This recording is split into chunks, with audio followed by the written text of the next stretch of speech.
நான் ரொம்ப ஏழை, நீ பணக்காரி, என் பையனுக்கு உன் பொண்ணை கொடுப்பியாம என்னென்னா கேட்குறீங்க, என்னென்னா கேட்குறீங்கன்னா கொடுப்பா. எங்களுக்கும் காலம் வரும், காலம் வந்தால் வாழ்வு வரும், வாழ்வு வந்தால் அனபையும் வாழ வைப்பேன். அப்படியே உதச்சு அப்படியே உயிர் போடும். காலம் வந்தால் வாழ்வு வரும், வாழ்வு வந்தால் அதை வாழ வைப்போம். Chennai Silk Saree Sale. Latest collections at unbelievable prices. Up to 50% offer or branded gifts. T Nagar, Velachery, Cropate and Thiruvallur. Chandrababu நீ சாதாரண சந்திரபாபு பெரிய ஜீனியஸ், அவனுக்கு ஞான கிறுக்கன். அவன் போய் வேண்டிய இடம் எங்கேயே பட்டு பாதியில் போயிட்டான். பொதியை ஏற்றி வண்டியிலே பொள்ளாச்சி சந்தையிலே விருதுநகர வியாபாரிக்கு சின்ன கண்ணு, அதை வித்து போட்டு பணத்தை எண்ணி செல்ல கண்ணா. பொள்ளாச்சி சந்தையில நம்ம ஊர சினிமா சொல்லண்டா ஆடா.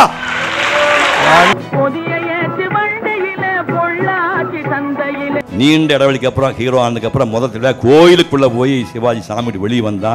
திருப்பதி கணேசா கோவிந்தா, தமிழ்நாடு பூரா போஸ்டர். கற்பனை பண்ணி பாருங்க, தமிழ்நாடு பூரா போஸ்டர் திருப்பதி கணேசா கோவிந்தா சாணி வேற அடிக்கிறாங்க. இதையெல்லாம் தாண்டித்தான் என் தலைவன் வந்தான். நாடகம் 1957 ஆகஸ்ட் மாதம் 28 சேலம் பொருட்காட்சியிலே அரங்கேற்றம். பிச்சிடுது, தமிழ்நாடு பாட்டி தொட்டியெல்லாம் பிச்சுட்டு போகுது. லதா மங்கேஷ்கர், உலக புகழ் பாடகி லதா மங்கேஷ்கர் நாடகம் பார்க்குறாங்க. அன்று தான் சிவாஜி இனி சாகும் வரை நீ தான் என் சகோதரன் என்று லதா மங்கேஷ்கர். வெள்ளை தேவனை யார் போடலான்னு சொல்லிட்டு நம்ம ஜெமினிகாந்த் போடலாமா அப்படின்னா, ஜெமினி சொல்ல இப்போ சாவித்திரிக்கு பேரு காலம் முதல் தலைப்புரசமா விட்டுட்டு வர முடியாது அப்படின்னா, சாவித்திரிக்கு போக முடியும். அம்மாடி என்னம்மா கணேசன் சொல்கிறானா அப்படின்னா, பாருங்க எங்கள் அண்ணன் சொல்லார் மரியாதை போங்க, பாருங்க எப்படி உறவு பாருங்க. எங்கள் அண்ணன் கணேசன் சொல்லார் நீங்கள் கிளம்பி போகணும்னு சொல்லிட்டு உடனே அனுப்பி அங்கே போய் வெள்ளைத்தேவன வேஷம் அவர் நடித்து அப்புறம் படம் வாங்கிட்டு. நான் ரொம்ப ஏழை, நீ பணக்காரி, என் பையனுக்கு உன் பொண்ணை கொடுப்பியாம என்னென்னா கேட்குறீங்க, என்னென்னா கேட்குறீங்கன்னா கொடுப்பா. எங்களுக்கும் காலம் வரும், காலம் வந்தால் வாழ்வு வரும், வாழ்வு வந்தால் அனபையும் வாழ வைப்பேன். அப்படியே உதச்சு அப்படியே உயிர் போடும். காலம் வந்தால் வாழ்வு வரும், வாழ்வு வந்தால் அதை வாழ வைப்போம். Freeze every laugh, glance and vibe in perfect detail. Vivo X200 FE. Buy now. Mr. Gold Sunflower Oil. அளவிலும் தரத்திலும் no compromise. இப்போ 1957 4 மாங்கல்யம் 2 படம். நம்ம ஊருக்காரர், பக்கத்து ஊருக்காரர், சேலத்துக்காரர் என்னுடைய ஞானத்தந்தை ஏபி நாகராஜன் அவர்கள் என்னுடைய ஞானத்தந்தை. அவர் 4 மாங்கல்யம், பெண்ணரசி 3 படம் அவர் கதவசனம் பண்ணி அவரே ஹீரோவை நடிக்கிறார். படங்கள்லாம் அப்புறமா போல சொல்ல முடியாது. படம் எடுத்தால் MA1 அவரு சேலத்துக்காரர் தான். இதுக்கப்புறம் எப்படி தொழில் பணியானுமே வேறு வழி இல்லாமல் BK ராமசாமியவும் ஏபி நாகராஜன் சேர்ந்து லக்ஷ்மி பிக்சர்ஸ் அப்படின்னு ஒரு கம்பெனியை ஆரம்பித்து வடிவுக்கு வளைகாப்பு அப்படின்னு ஒரு படத்தை ஆரம்பிக்கிறாங்க. வடிவுக்கு வளைகாப்புன்னு படத்தை ஆரம்பித்தா சாவித்திரி 4 மாதம் 5 மாதம் வயிற்று 6 மாதம் வயிறு பெருசாகி போச்சு. இனிமேல் 3 மாதம் டெலிவரி ஆக போகுது. இந்த மாதிரி வயிற்றை வச்சுட்டு படத்தை எடுக்க முடியாதுன்னு வடிவுக்கு வளைகாப்பு படத்தை நிறுத்தி விட்டார்கள். போட்ட காசு கோவிந்தா. எம்ஆர் ராதா ரத்தக்கணிக்கு அப்புறம் கோச்சு சினிமா விட்டு போயிட்டார். அவர் திரும்ப கூட்டிகிட்டு வந்து ரொம்ப நாளைக்கு அப்புறம் நல்லெடுத்து சம்பந்தம் அப்படி படத்தை ஸ்டார்ட் பண்ணாங்க. படம் ஆரம்பித்து ஒரு 2000-3000 போகுது. ஃபைனான்ஸ் ப்ராப்ளம் அது நின்று போச்சு. என்னடா அது படமே பொண்ணு சொல்லிட்டு உடனே கொங்கு மண்ணில் பேசக்கூடிய கொங்கு தமிழை பேசுகிற மாதிரி சிவாஜி கணேசனுக்கு மட்டும் அந்த டயலாக் எழுதி அந்த காலத்து மக்களை பெற்ற மகராசி அதை எழுதி கொண்டு போய் சிவாஜியில் படித்து காட்டுறாங்க. ஆனால் நல்லா இருக்குதுங்களே அப்படின்னா, பணம் ரொம்ப டைட்டாக இருக்குது, ஒன்றும் பிரச்சனை இல்லை, படத்தை முடிச்சு கொடுங்க. அந்த மாதிரி எப்படிப்பட்ட வள்ளல் பாருங்கள், எத்தனை பேர் பண்ணிக்கிறாங்க. அந்த மாதிரி படத்தை முடிச்சு கொடுக்க போகிறோம்னு படத்தை ஆரம்பிக்கிறாங்க. படம் முடிஞ்சது. படம் 1957 பிப்ரவரி மாதம் 2 ரிலீஸ் ஆகுது. நான் ஒரு பறக்கா வெட்டி, எங்கள் ஊர் காஞ்சிபுரம், உடக்காய் கூட முட்டு வைக்காது அப்படி ஊர் எங்கள் ஊர். குடிக்க தண்ணி கிடையாது, டாய்லெட் கிடையாது, பள்ளிக்கூடம் கிடையாது, கரண்ட் கிடையாது. அப்படி ரொம்ப செழிப்பான உடல். அதுலேருந்து பொள்ளாச்சிக்கு போனால் எங்கள் மாமா ஒரு சொர்க்கலோகமாக இருக்குது. திருமணமாக தென்னந்தோப்பு. இப்போ போய் மழை ஏமாதிச்சு போகிற மாதிரி அப்படியே மேகம் மிதந்துகிட்டே இருக்குது. 24 hours மிதந்துகிட்டே இருக்குது. அப்படி பொள்ளாச்சி. அந்த பொள்ளாச்சி போட்ட எங்கள் மாமா இப்போ கோடீஸ்வரன். கஷ்டப்பட்ட ஆள், பெரிய ஹோட்டலு, அசை ஹோட்டலில் வச்சுருக்கிறாரு. 24 hours ஹோட்டலு. அவர் வீடு சும்மா ஒன்றும் இல்லை. இந்த டேபிள், இந்த ஸ்டேஜ் மொத்தமாக ஜிலேபி. கட் பண்ணி பாருங்கய்யா, இந்த டேபிள் மொத்தமாக, இந்த ஸ்டால் மொத்தமாக ஜிலேபி கிடக்கும். அந்த பக்கம் பார்த்தா மைசூர் பாக் ஒரு 2 ரூம் கிடக்கும். இந்த ஐஸ்கா சக்கரை கிடக்கும். அப்படியே கோடீஸ்வரன். அங்கே போய் நான் முதல் சொர்க்கலோகத்துக்கு மாமா வீட்டுக்கு போயிருக்கேன். அங்கே போயிட்டோன்னே பக்கத்தில் செல்லம் டாக்கிஸு. அங்கே போய் இந்த படத்தை பார்த்தேன். மக்கள் பின்ன படம் பார்த்தேன். அது ஒரு பாட்டு ஒரு மணப்பாறை மாடு கட்டி மாயவரம் ஏடு பூட்டி வயக்காட்டை உழுது போடு சின்ன கண்ணு ஒரு பாட்டு. அதில் பொதியை ஏற்றி வண்டியிலே பொள்ளாச்சி சந்தையிலே விருதுநகர வியாபாரிக்கு சின்ன கண்ணு, அதை விற்று போட்டு பணத்தை எண்ணி செல்ல கண்ணுனா. பொள்ளாச்சி சந்தையில் நம்ம ஊரை சினிமா சொல்லண்டா ஆடா. 2000 பேர் 5000 பேர் குதி குதி சேர வச்சுட்டோம். நம்ம ஊர் பொள்ளாச்சி படத்தில் வருது அப்படின்னு அப்படி ஒரு படம் அதை பண்ணோம். அதே 1957 ஜனவரி மாதம் 2ஆம் தேதி நல்லா ஞாபகம் வச்சுக்கணும். பெரியாருடைய நிழல்லையே இருந்தாலும் கருணாநிதி தோளில் கை போட்டு பழகினவர், பகுத்தறிவு பேசினவர் எல்லாமே சிவாஜி. 1957 ஜனவரி மாதம் 2ஆம் தேதி லேனா செட்டியார் காரில் பீம்சிங் கூட கேமராமேன் மாதிரா, பராசக்தி கேமராமேன் மாதிரா கூட திருப்பதிக்கு போகிறார். திருப்பதி என்ன பிரச்சனை இல்லை, பல போகலாங்கிற போகிறாரு. முதல் தடவையாக கோயிலுக்கு வந்து சாமி கும்பிட்றாரு. நீண்ட இடைவெளிக்கு அப்புறம் ஹீரோ ஆனதுக்கப்புறம் முதல் தடவையாக கோயிலுக்குள்ளே போய் சிவாஜி சாமிட்டு வெளியே வந்தால் திருப்பதி கணேசா கோவிந்தா தமிழ்நாடு பூரா போஸ்டர். நீங்கள் சிரிக்கிறீங்க, நீங்கள் கற்பனை பண்ணி பாருங்கள். தமிழ்நாடு பூரா போஸ்டரு திருப்பதி கணேசா கோவிந்தா சாணி வர அடிக்கிறாங்க. இதையெல்லாம் தாண்டித்தான் என் தலைவன் வந்தான், ஞாபகம் வச்சுக்கணும். அதே 1957 விஸ்வநாத ராமூர்த்தி, ஜிஎன் வேலுமணி, பீம்சிங் 3 பேர் சேர்ந்து பதிபக்தின்னு உடப்பாடாக இருக்கிறாங்க. கிளைமாக்ஸில் வந்து சிவாஜி துப்பாக்கியில் சுடுற மாதிரி ஒரு சீனு. அது வெத்து துப்பாக்கி தான் தோட்டாதான் இருந்தால் கூட கிளைமாக்ஸ் ஷூட் பண்ணும்போது அந்த பாட்டில் அந்த ஜிஎன் வேலுமணி நம்ம ஊருக்காதான் இங்கே கோபிச்செட்டி படத்துக்காரர் அது ஷூட் பண்ண வந்து முழங்கால் அடித்து பிளட்டு வந்து பிச்சுட்டு போயிடுச்சு. வெத்து துப்பாக்கி தான் தோட்டா பிடிச்சிட்டு போனால் சிவாஜி பார்க்குற கொடன்னு ரத்தம் போகுது. ஐயோ மன்னிச்சிக்கா நம்ம இல்லைங்க, நீ வேணும்னா சுட்டேன் பரவாயில்லைங்க. ஐயோ என்னையா பண்ணுறேன், நீ யார் என்ன ஏன்னா நான் இதில் பார்ட்னர்ண்ணா, நீ படம் எடுக்கிறியா, நீ எடு நான் நடிச்சு தரேன்னு சொல்லிட்டு அவர் நடித்து கொடுத்தது தான் பாகப்பிரிவினை பாலம்படமும். ஜிஎன் வேலுமணிக்கு துப்பாக்கி அடிபட்டதுக்காக நடித்து கொடுத்தது தான் இந்த படம். இதுக்கப்புறம் 1957 கோயில்பட்டியில் நாடகம் சக்தி நாடக சபா நடிச்சுட்டு நேராக வந்து திருநெல்வேலிக்கு காரில் சக்தி கிருஷ்ணசாமி கூட காரில் போயிட்டுருக்கிறாரு. அங்கே போயிட்டுருக்கும்போது கயத்தாறு கிராஸ் பண்ணுறாங்க. கயத்தாறு என்னென்னா கட்டமனை தூக்கில் போட்ட இடம் நிறுத்துகிறாங்க. அந்த இடத்த போய் பார்க்குறாங்க. பார்த்தோன்னே அப்படியே கும்பிட்டு வந்துட்டு சக்தி, ஐயோ நான் சின்ன வயசுலேருந்தே எனக்கு கட்டமாக நடிக்கணும் ரொம்ப ஆசையாக இருக்கே, அவனை நான் எழுதி கொடுக்குறேன்ப்பா. சக்தி கிருஷ்ணசாமி எழுதுகிறாரு. எழுதி நாடகம் தயாராகும்போது 1957 ஆகஸ்ட் மாதம் 15 நாடு சுதந்திரம் அடைஞ்சு 10 வருஷம் ஆகிப்போச்சு. காமராஜ் அவர் வந்து இந்த கலை நிகழ்ச்சி பண்ணுங்கப்பா 10 வருஷம் ஆகி போச்சுன்னொடனே சக்தி கிருஷ்ணசாமி இந்த கட்டபொம்மன் பேஸ் பண்ணி ஒரு 9 நிமிஷத்துக்கு ஒரு ஓரங்க நாடகம் பண்ணி கொடுக்குறேன்னு சொல்லி சிவாஜிக்கு சொல்லி சிவாஜி 9 நிமிஷம் அந்த ஓரங்க நாடகத்தில் நடித்தார். காமராஜர் கைதட்டினார். இதே 1957 தான் சிவாஜி நாடக மன்றம் என்று சொந்தமாக தோறு. இத்தனை நாள் சக்தி நாடக சபா, சிவாஜி சொந்தமாக நாடகத்துக்கு வந்து சிவாஜி நாடக மன்றம் கட்டமன் போடுறாங்க. அதுக்கு 50,000 ரூபாய்க்கு முதல் தடவை அந்த ராஜா ட்ரெஸ்லாம் தைச்சு நாடகம் போடுறாங்க.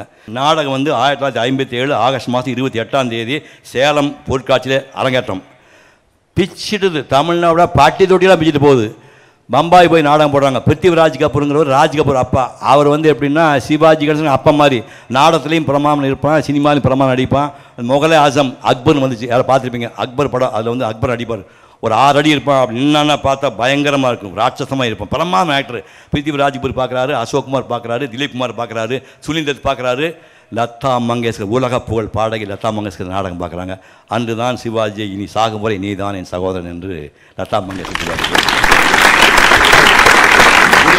முடிச்சோன்னா ராஜா அண்ணாமலை மட்டும் 99வது ட்ராமா போடுறாங்க.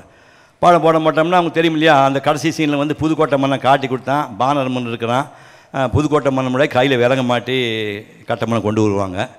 அந்த சீனில் வந்து எமோஷனலாக வந்து சிவாஜி பேசி முடிக்கும்போது வாயில் வந்து ரத்தம் தெரிச்சு போகுது, தொண்டை கிடிஞ்சு ரத்தம் சீருது.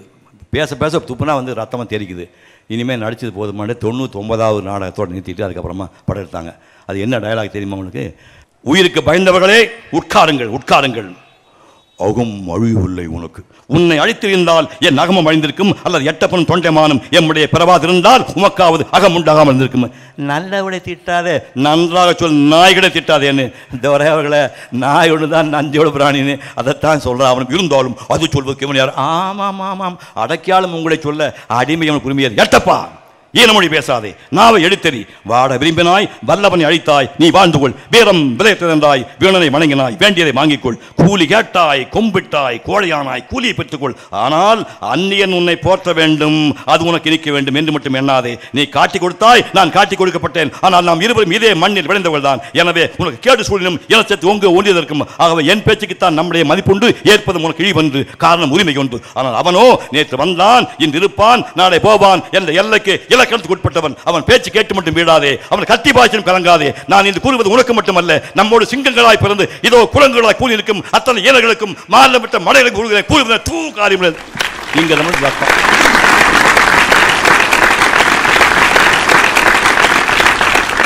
ரத்தம் இங்கே வந்துச்சு, துப்பும்போது ரத்தம் வாய் தொண்டை கிழிஞ்சு ரத்தம் இதோட ஸ்டாப். நீட்டிட்டு ஷூட்டிங் எடுக்கிறாங்க. ஜெய்ப்பூரில் கிளைமாக்ஸு. ஜெய்ப்பூர் எடுக்கும்போது வெள்ளைத்தேவன் வந்து எஸ்.எஸ். ராஜேந்திரன் நடிச்சிருக்கிறாரு. அப்போ அவருக்கு வந்து கவியஸ் கண்ணதாசன் வந்து சிவகங்கை சேவன் படம் எடுக்கலாம் முடிவு பண்ணி சொல்லும்போது, சரி சைடு வேஷம் பண்ண படம் நம்ம ஹீரோ பண்ண படம்ட்டு ஒரு சிவகங்கை சேவன் நடிக்கிறதுக்கு எஸ்.எஸ்.ஆர் போயிட்டார். அங்கே யூனிட் காத்து ஜெய்ப்பூரில் பேலஸில் யூனிட் காத்துட்ருக்கு. இப்போ வெள்ளைத்தேவனை யார் போடலான்னு சொல்லிட்டு நம்ம ஜெமினிகாந்த் போடலாமா அப்படின்னா, ஜெமினி சொல்ல இப்போ சாவத்துக்கு பேர் காலம் முதல் தலைப்பிரசமா அவருக்கு 8 மாதம் 9 மாதம் அப்படின்னா விட்டுட்டு வர முடியாது அப்படின்னா, உடனே சாவத்துக்கு ஃபோன் பண்ணி, அம்மாடி என்னம்மா கணேசன் சொல்கிறானா அப்படின்னா, பாருங்க எங்கள் அண்ணன் சொல்லார் மரியாதை போங்க பாருங்கள் எப்படி உறவு பாருங்கள். எங்கள் அண்ணன் கணேசன் சொல்லார் நீங்கள் கிளம்பி போகணும்னு சொல்லிட்டு உடனே அனுப்பி அங்கே போய் வெள்ளைத்தேவன் வேஷம் அவர் நடித்து அப்புறம் படம் ஹிட்டு. 1959 இந்த படம் கட்டவும் பிச்சிட்டு அங்கே 1961 கெய்ரோவில் அதுக்கு தென்கிழக்கு ஆசியாவிலேயே மிகச்சிறந்த படம் அப்படின்னு நாசர் மூலமாக படம் கொடுக்க ஏற்பாடு பண்ணுறாங்க. இங்கேருந்து எல்லாம் புறப்பட்டு போகணும். வெளிநாடு போகிறவங்களாம் உங்களுக்கு தெரியும் இல்லையா, வெளிநாட்டுக்கு போகிறதுக்கு முன்னாடி மெடிக்கல் சர்டிஃபிகேட் கொண்டு போகணும், ஃபிட்னஸ் சர்டிஃபிகேட். இந்த ஒரு வாரத்துக்குள்ளே எடுத்து எனக்கு உடம்புல எந்த கோளாறும் இல்லை, நான் நல்லா இருக்குன்னு சர்டிஃபிகேட் காட்டினா தான் ஏர்போர்ட்டில் விடுவாங்க. விடிய ஷூட்டிங் முடிச்சுட்டு 10 நிமிஷம் அந்த சர்டிஃபிகேட் மெடிக்கல் சர்டிஃபிகேட் வாங்காமல் போயிடுச்சு. நேராக அங்கே போனால் பிஆர் பந்தில் உள்ள போயிட்டார், சிவாஜி உள்ள போயிட்டார், ராகினி உள்ள போயிடுச்சு, பத்மினி பிடிச்சி வச்சுட்டாங்க ஏர்போர்ட்டில். நான் ஸ்டேட் கெஸ்ட்டு எந்த கெஸ்ட்டாக தான் சரிங்க, நீ போய் வியாதி கொடுத்துருவேன், முடியவே முடியாண்டாங்க. அந்த போல் ஒரு என்ன குவாரண்டைன்னா ஜெயில், ஏர்போர்ட் ஜெயிலுக்குள்ளே இந்த அம்மா உள்ளே பிடிச்சி போட்டாங்க. நேராக சிவாஜி போகிறாரு வீட்டு போய் ரோம் ஹோட்டலில் போய் பார்த்து ஒவ்வொருத்தர் யாராவது வந்திருக்கேன் எல்லாம் வந்து எல்லாம் வச்சேன். பப்பியம்மா எங்கடா குவாரண்டைன் என்னடா ஜெயில் அடே அந்த பிள்ளை இங்கிலீஷ் நல்லா பேசுகிறா, பைத்தியக்கார பசங்களா போடா ஏதாவது கூட்டு பண்ண சொன்னால் இந்த அம்மா என்னடா அப்படின்னா போகிறாங்க. அங்கே போனால் யாரும் உள்ளே விட மாட்டேங்கிறாங்க. எப்படி பிளான் பண்ண தெரியுமா, பத்மினிக்கு ராகினிக்கு வித்தியாசமே தெரியாது, 2 மூஞ்சி ஒரே மாதிரி இருக்குது. இந்த கிருஷ்ண பரமாத்மா கூட அந்த கோபிகாசி ஆடுவாங்கள்ல, மேலே ஒரு குடத்தை வச்சுக்கிட்டு துணியை முக்காடு பிடி போட்டு மாறாப்பு போட்டு ஆடுவார்கள், பாவாடை கட்டிட்டு அந்த மாதிரி ட்ரெஸ் பண்ணி கீழே பாவாடை மேலே ஜாக்கெட்டு முக்காடு போட்டு துணி மேலே ஒரு குடம் டிசைன் வச்ச குடத்தோட நேராக ராகினி போய் ஏர்போர்ட்டுக்கு இந்த எங்கள் அக்கா பார்க்கணும்னு எனக்கு முடியாது. நேராக போய் பார்த்தோன்னே, அக்கா கொஞ்சம் ரெஸ்ட் ரூம்னா ஒன்றுக்கு போகணும், சரி போ அப்படின்னா நேராக போனால் அந்த ஒன்றுக்கு போகிற டைம் இருக்குல்ல, அந்த ஒன்றுக்கு போகிற டயத்துக்குள்ளே டக்கு இந்த ஜாக்கெட் தவளை போட்டு அந்த பாவடைய தோல் கட்டி தூக்கம் காட்டு போட்டு ஈடு வாங்கிட்டாங்க. இப்போ பத்மினி வந்து ராகினியாக வெளியில் வருது, ராகினி வந்து ஜெயிலுக்குள்ளே போயிட்டா. எப்படி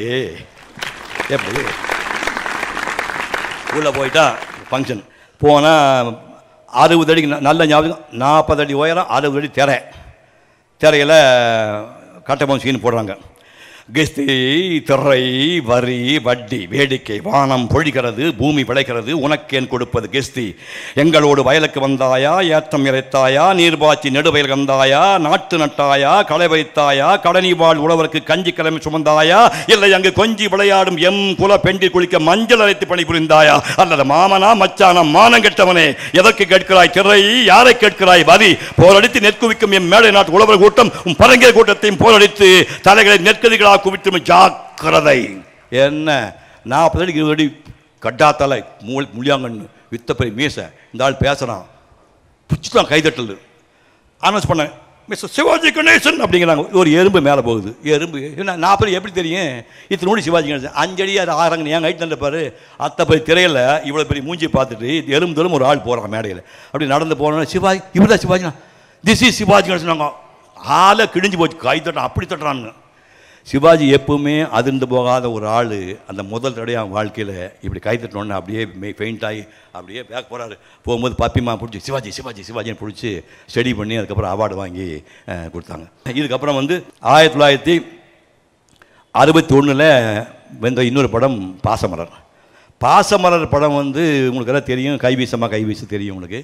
அது அந்த கடைசி சீன் எல்லாம் தெரிஞ்சால் கூட சிவாஜி சொன்னார், பீம்பாய் ஒரு 2 நாள் ஷூட்டிங் வேண்டாயா, நான் அப்புறம் வரேன் அப்படின்னு. 2 நாள் சிவாஜி மத்தியானத்தையும் தூங்குறதில்ல, ராத்திரியும் தூங்குறாரு. 48 மணி நேரம் கண்ணு முடிச்சுட்டு கண்ணெல்லாம் கீழே கருவளையாக சோர்ந்து போய் தாடியோட ஷூட்டிங் போகிறேன். இதே மாதிரி சாவித்திரி நியூஸ் சரி அந்த போலையும் தூங்கலை, 2 பேர் தூங்காமல் போகிறாங்க. இந்த ஆள் சாவித்திரி பையனை பொண்ணை காப்பாற்றுக்காக அந்த புஷ்வானம் வரும், அதை போய் அணைக்கு போய் கண்ணு போயிடும், படுத்துருப்பார். ராதா வந்துட்டாளா வரமாட்டா, அவரெல்லாம் வரமாட்டான்னு அப்படியே அழுதுட்டு இருக்கும்போது அண்ணா குரல் கேட்கு, அம்மாடி வந்துட்டியாம்மா, எங்கண்ணா போயிட்டீங்க, எங்கடா போக முடியும், நீ கிழிச்ச அன்பு வட்டத்தை தாண்டி உங்கள் அண்ணால் எங்கேயுமே போக முடியலடா அம்மாடி. இதெல்லாம் பார்க்கும்போது நம்ம ஏன்டா குழந்தையாவே இருந்துருக்கூடான்னு தோணுது.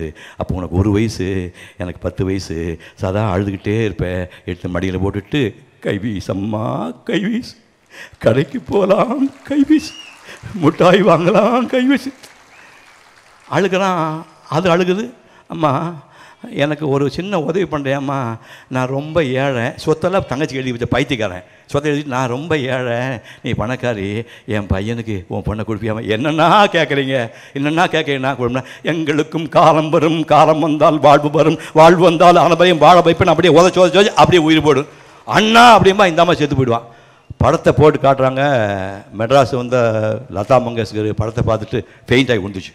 சிவாஜி சாவிதி செத்து ஃபெயிண்ட் ஆகி விழுந்துருச்சுப்பா. டாக்டர் கூட்டம் ஊசியெல்லாம் போட்டுன்னு, என்னங்க படம் இப்படி இருக்குது, கிளைமாக்ஸ் பற்றி நிறைய பேர் செத்து போயிடுவாங்க, தயவுசெய்து கிளைமாக்ஸ் மாற்றுங்க. அடாடா என்னடா அம்பா போச்சு இந்த பொருளை சொல்லலான்ட்டு அப்படி பெரிய பெரிய ஆராய்ச்சி பண்ணால் நம்ம ஊருக்கார ஒருத்தன் காப்பாற்றுங்க. யார்? ஜூபிட்டர் சோமு.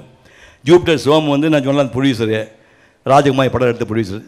ஜோமு செத்து போகிறாரு. செத்து போன உடனே அவருடைய 10-14 வயசு பொண்ணு, 5 வயசு பொண்ணு, அப்பா என்னை விட்டு போயிட்டு அப்பா அப்படின்னு விழுந்தா செத்து போச்சு. முடியுமா? அது சாத்தியமா? அப்போ நடைமுறை சாத்தியம். ஒரு அப்பா செத்து போகும்போது ஒரு பொண்ணு உணர்ச்சி வசப்பட்டு சாக முடியும் என்றால் இது சாத்தியம்தான். அதனால் ஓகே பண்ணாங்க. அப்படித்தான் இந்த பாசமரில் கிளைமாக்ஸ் வந்துச்சு. அதுக்கப்புறம் அப்துல்லான்னு ஒரு படம். அப்துல்லான்னு ஒரு படம் வந்து சந்திரபாபு நீ சாதாரண சந்திரபாபு பெரிய ஜீனியஸ், அவனுக்கு ஞான கிறுக்கன். அவன் போய் வேண்டிய இடம் எங்கேயும் பட்டு பாதியில் போயிட்டான். அவன் அப்துல்லான்னு ஒரு கதை எடுக்கிறான். அவனே கதை வசனம் நடிப்பு எடுத்துட்டான். ஒரு 3000 நடி படம் எடுத்தாச்சு. எடுத்துன பார்த்து மேற்கொண்டு கையில் காசு இல்லை, வேறு வழியில்லாமல் ஏவிஎம் சரவணன் கூப்பிட்டு, சரவணன் இந்த படத்தை பாரியானார். அது சரவணன் பார்த்தாரு. படம் பிரமாதமாக இருக்குது, படம் எடுக்க முடியும் அப்படின்னா, இன்றைக்கி எங்கள் அப்பச்சி போட்டு காட்டேன்னு ஏவிஎம் செட்டியாட்டை போட்டு காட்டாங்க. பார்த்துட்ட மேட்ரு நல்லா இருக்குது. என்ன கதை அப்படின்னா, இந்துவாக பிறந்து முஸ்லீமாக வளர்ந்து கிறிஸ்தவ பொண்ணை கல்யாணம் பண்ணி, எப்படி கான்செப்ட் பாருங்கள். இந்துவாக பிறந்து முஸ்லீமாக வளர்ந்து கிறிஸ்தவ பொண்ணை கல்யாணம் பண்ணுற கேரக்டர் சூப்பராக இருக்குடா அப்படின்னாங்க. அதுதான் பாவம் மன்னிப்பு.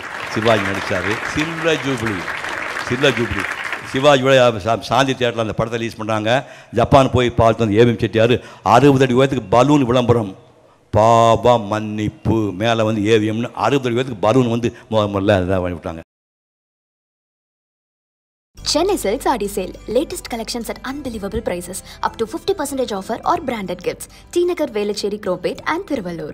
Freeze every laugh, glance and vibe in perfect detail. Vivo X200 FE. Buy now. Mr. Gold Sunflower Oil. அளவிலும் தரத்திலும் no compromise.